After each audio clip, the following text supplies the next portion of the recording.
My elderly neighbor collapsed on her porch. I called 911 and stayed with her until help arrived. Her son later accused me of causing her fall. She never liked you near her, he claimed in front of police. Weeks later, I was served with a restraining order. When I checked my doorbell footage to prove my side, I saw something that left me numb because I never thought helping my elderly neighbor would nearly destroy my life. I live in Oak Hill, Tennessee. It's a small, quiet town. Not much goes on here. People mostly keep to themselves, but we wave, we nod, we don't go digging into each other's business.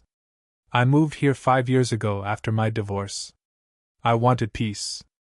I bought a small house and planned to lay low, work, and rebuild. Ms. Dorothy Clyburn lived across the street from me. She was in her 80s. Small, thin, always wore thick sweaters no matter the weather. She'd lived there for decades. Her husband passed away years ago, and now it was just her. She wasn't exactly warm, but I respected her space. She never said much more than a hello, but I'd still help her out when I could, bringing in her trash cans, keeping an eye out if packages were left on her steps too long, mowing the sidewalk strip. Then came that Tuesday morning. Early April. I had the day off work because my water heater had gone out, and a plumber was supposed to come by. Around 8:40 in the morning, I stepped outside to wait, and that's when I heard something strange. Kind of like a hard thump, followed by a scraping noise. I looked across the street and froze. Ms. Dorothy was lying on her porch steps. It looked like she had just fallen. Her arms were twisted underneath her, and her face was turned to the side. She wasn't moving. I ran across the street. My heart was pounding. She was breathing, but her eyes were half closed. She looked confused, maybe in shock. I called 911 and told them she had collapsed, possibly hit her head.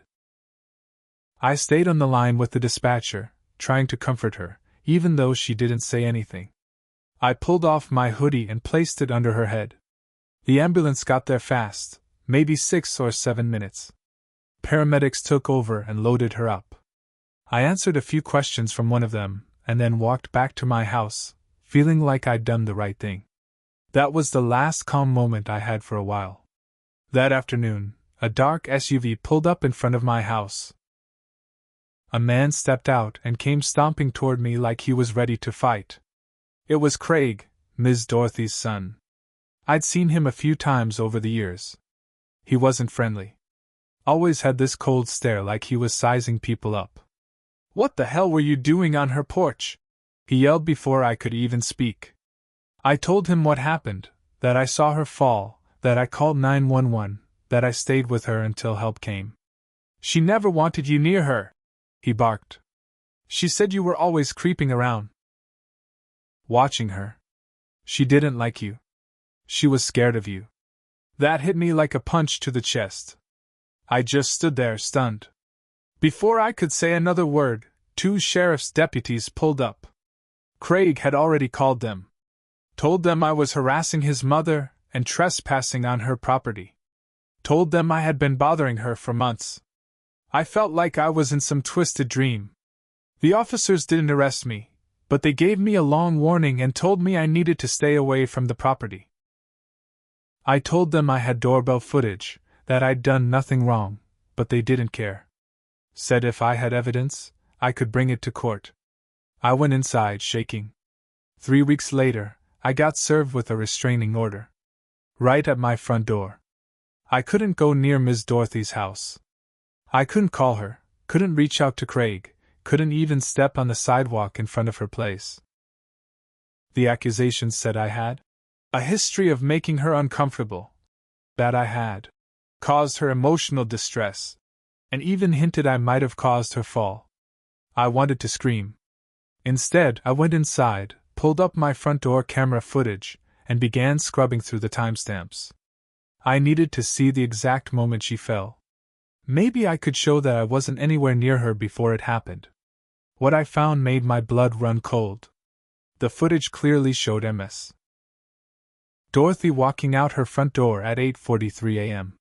She took 2 steps and then suddenly collapsed, hard, onto the porch steps. But that's not the part that scared me.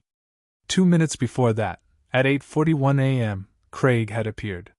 He came out the side of her house, near the back gate. He didn't come to the front. He didn't knock. He walked around the house and disappeared from view. I never saw him leave. Then 2 minutes later, she was on the ground. Why had he been there? Why didn't he tell anyone he'd been at the house that morning? And why, right after she fell, did he go to the police accusing me of hurting her? Something was wrong. Bad wrong. I sent the footage to a friend of mine, Diane, who's a lawyer in town. She looked it over and said I needed to file a response to the restraining order immediately. She helped me draft it, attaching the video and a timeline. The court date was set for 2 weeks out. Then something unexpected happened. Mitchell, MS. Dorothy's other son, came to town. He lived in Texas and hadn't been back in a few years. Apparently, he heard about the restraining order and came down to see what the hell was going on. Diane reached out to him after checking the public court records. He asked to meet with me? I agreed. We met at a diner off Route 431. Mitchell looked tired. He was in his 50s, worn down kind of face, but kind eyes. He thanked me for trying to help his mom. I could tell this whole situation was eating him alive. Then he said something that made everything click. I've been worried about Craig, he said. He's been hanging around Mom a lot lately. More than usual. She sounded scared on the phone last month. Then she stopped answering. Her bank called me, said there were some strange withdrawals. Thousands of dollars. I asked her about it. She just said Craig was helping her pay bills. I showed him the footage. His hand started shaking. His face went pale. I knew it, he said. IF*****ing knew it. 3 days later, Adult Protective Services showed up at Ms. Dorothy's house with the sheriff and paramedics. They had a court order for a welfare check. Craig was there. He tried to block them from coming inside. Didn't work. They found bruises. Healing ones and some fresh. They found spoiled food in the fridge. Medication not taken. Bank statements showing withdrawals she couldn't have made on her own. They removed MS. Dorothy from the home and took her to a care facility. Craig was arrested on the spot. The restraining order against me was dropped the next day. The sheriff's office apologized, kind of. Said they were misled. I didn't care. I just wanted Ms. Dorothy to be safe. Then I got a letter from her. Handwritten, shaky script. I was scared. Craig told me lies about you. He said you wanted to take my house. I didn't know what to believe. I'm sorry. Thank you for helping me. I stared at it for a long time. I didn't know whether to be angry or just sad. Because as bad as all of that was, what came next would blow everything wide open. Just when I thought the worst was behind me, more pieces started falling into place, and none of them made sense until they did. 2 days after Craig was arrested, I got a call from Diane. Are you sitting down? She asked. I was at home, sitting on the edge of my couch, staring at the letter Ms. Dorothy had sent me again. I said yes. Craig's lawyer filed paperwork claiming you were behind a smear campaign against him. Said you doctored the footage, manipulated Ms. Dorothy, and framed him to get revenge for the restraining order. I almost laughed. Almost. But my jaw was locked too tight. He's doubling down, she said. Trying to flip the whole story. The hearing for his abuse charges hadn't even been scheduled yet, and already he was trying to discredit me. He'd filed a civil suit too. Defamation, emotional distress, and invasion of privacy. He was trying to drown me in legal trouble. I didn't have deep pockets. I work construction. I make enough to live, save a little, pay my bills. But I sure as hell couldn't afford drawn-out court battles with a guy like Craig who had no shame and nothing to lose. I started asking questions. Digging through public records, I learned that Craig had tried something similar 10 years earlier, with his ex-wife. She'd filed a domestic violence report, then dropped it after Craig sued her for slander. No charges stuck, but it wrecked her life. She left town soon after. Then I found something else. Ms. Dorothy's house had been appraised 6 months ago. It was worth nearly $380,000. Paid off in full. On top of that, she had a small retirement fund and Social Security income. If something happened to her, everything would go to her sons. Except Craig had recently filed a request to be named her legal guardian and power of attorney, without her full consent. That part was buried in probate court records, but it was there. He'd started setting things up long before she ever fell. He wanted control of her money, her property, her life. I printed out every file I could find. Diane started building a counterclaim, and Mitchell, her other son, joined forces with us. He was quiet but sharp. He filed for emergency guardianship and got it approved in less than a week. But here's where things took a turn I didn't see coming. Mitchell called me one night. Said he needed to talk in person. We met outside the care facility where Ms. Dorothy was staying. He lit a cigarette and stared out into the parking lot before he spoke. "I checked Mom's old home phone," he said. "She had one of those old answering machines. Still had messages on it." He pulled out his phone and played one of the recordings. It was Craig. His voice, clear and angry. "You better sign those F******ing papers, Mom. You're making this harder than it needs to be. If you won't cooperate, I'll take care of it another way. You think your neighbors care about you? They don't. You've got no one but me." I clenched my fist so hard my nails dug into my palms. Then Mitchell said something that knocked the wind out of me. There was one other call. The day before she collapsed. He played it. It was my voice. Except it wasn't. "Hey Dorothy, it's me again. Just checking in. Don't be scared of me. I know Craig makes up lies, but I think you and I could be real close. I don't care what you say, one way or another, I'm going to be part of your life. You can't stop me." It was some sick voice recording, twisted to sound like me. The words weren't mine. But the voice? It was a near-perfect mimic. I stepped back. "That's a deep fake," I said. "He faked my voice." Mitchell nodded. "I think so too. Probably sent it to scare her." That's when it all came together. Craig had been trying to make Ms. Dorothy paranoid about me. Slowly. Over time. Maybe leaving notes. Maybe calling from fake numbers. Making her think I was stalking her. Then he plays that voicemail. She hears my voice saying those things. Of course she believes it. He isolates her, convinces her I'm the enemy, makes her feel trapped. Then he pushes for guardianship. Full control of her money. Her house. The fall on the porch? I still don't know if it was just bad luck or something worse. But I knew one thing now. Craig had planned everything. Down to the fake restraining order. Down to the lawsuit.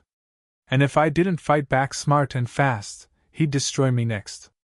After hearing that fake voicemail, I didn't sleep for 2 nights. My mind kept looping through everything. How close I'd come to being completely ruined. How much of this Craig had planned. He was smart in a scary way. Quiet. Calculating. The type who would burn down your life and act like it was your fault. But it wasn't over. About a week after Mitchell shared the voicemails, I noticed a car parked across from my house late at night. Same one, every night for 3 days straight. Black Honda Civic, tinted windows. Never moved. No one got out. Just sat there. At first, I thought it was a coincidence. Then I started feeling watched during the day too.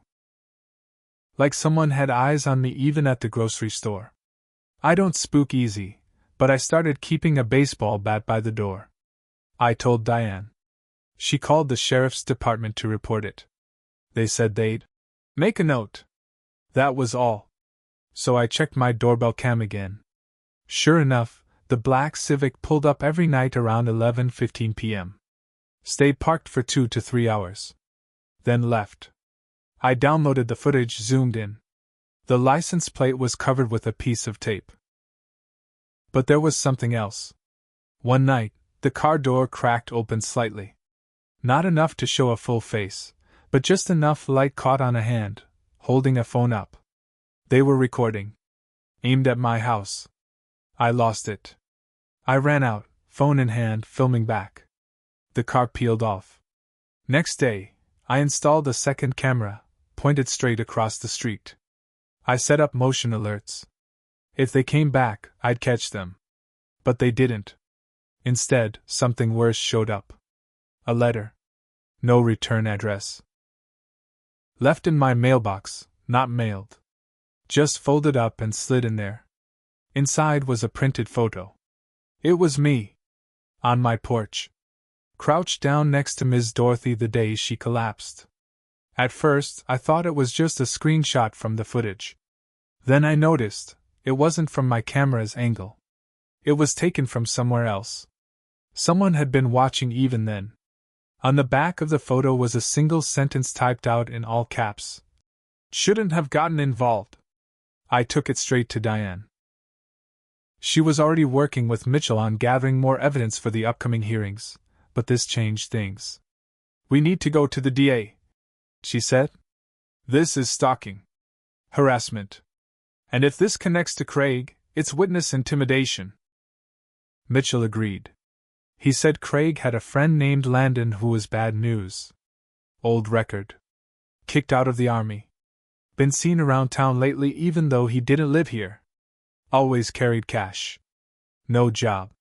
The kind of guy who'd do dirty work if the price was right. That same week, a staff nurse at the care facility where Ms. Dorothy was staying reached out to Mitchell. She said Ms. Dorothy had finally started talking more, eating better, clearer in the head now that Craig was gone. And she said something that none of us expected. He used to take her phone, the nurse told Mitchell. Block numbers. Delete voicemails. She thought she was going senile. But she wasn't. Mitchell asked for the phone. They still had it. He brought it to a data recovery tech in Nashville. And that's when it broke wide open. Old messages had been deleted, but not wiped clean. The tech pulled up dozens of calls between Ms. Dorothy and her bank. She had been asking questions. Noticing withdrawals. Asking about things being paid that she didn't remember approving. Even more disturbing, the tech found a call log entry from the day before her fall. It was from a private number. Timestamp, 7:12 a.m. The call lasted 42 seconds. The recording was corrupted, but it showed that Craig's phone had also pinged off a tower near the house at the exact same time. He had been there. Again. Craig hadn't just lied. He'd been trying to shut her up for weeks. He was cutting off contact, isolating her, and slowly emptying her accounts. When she started resisting, things escalated. But then, another twist. Mitchell called me late at night, voice shaky. I just got an alert, he said. Someone tried to access Mom's online account. From an IP address in Alabama. Craig was in jail. He couldn't have done it. But someone else was still trying to get in. We called the facility. They double-checked everything. Ms. Dorothy was safe, but shaken. Mitchell stayed with her that whole week, sleeping in a chair by her bed. Whoever was helping Craig, this wasn't over. There was someone on the outside still playing the game. The person on the outside, whoever was trying to access Ms. Dorothy's accounts, wasn't giving up. We didn't know if it was Landon or someone else, but it was clear Craig had help. Mitchell wasn't taking any chances. He had his mother's accounts locked down tight. Passwords changed, access limited, fraud alerts set up. But none of us could shake the feeling that this wasn't just about money anymore. This was personal now. That next week, we got our break. Mitchell's lawyer pulled a court order to trace the IP address from that failed login attempt. It led to a motel outside Huntsville, Alabama. And guess who had checked in 2 days before the login? Landon. The police got involved. They raided the motel room. Inside, they found 3 phones, 1 laptop, and a notebook full of names, numbers, and a crude map of Oak Hill, with marks on Ms. Dorothy's house, Mitchell's rental, and my house. They also found a flash drive. That flash drive was full of audio files, practice recordings. Landon mimicking my voice. Dozens of them. Short messages like, "Dorothy, why won't you let me in?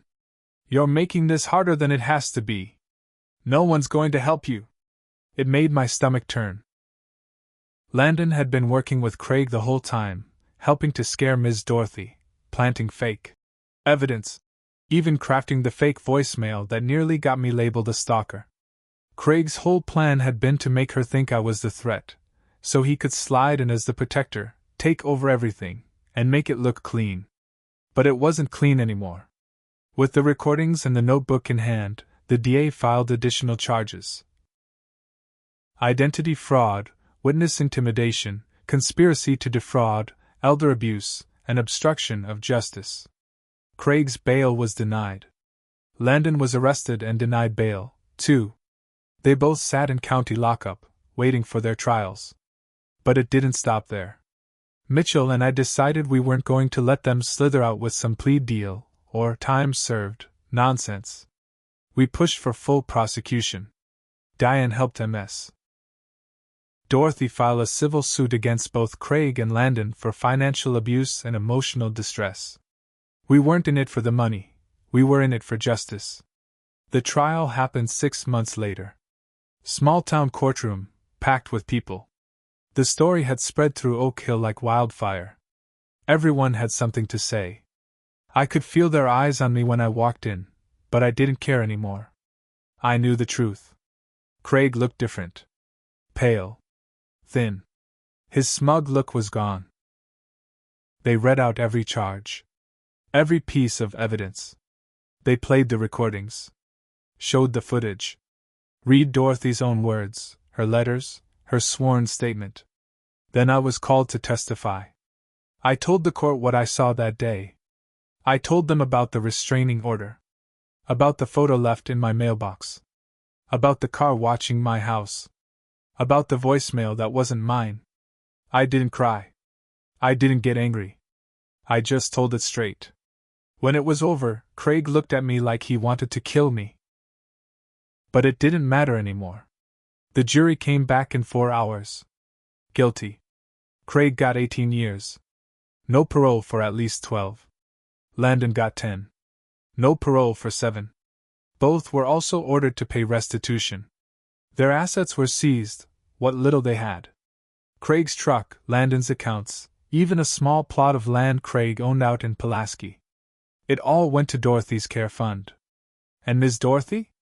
She moved into a better facility, private, quiet, safe. Mitchell visited weekly. She even asked me to visit once. I went. She sat on the porch in a rocker, blanket over her lap, hair thin but clean and brushed. "I thought you were going to hurt me," she said softly. "That's what Craig told me. Every day. I believed him." "I know," I said.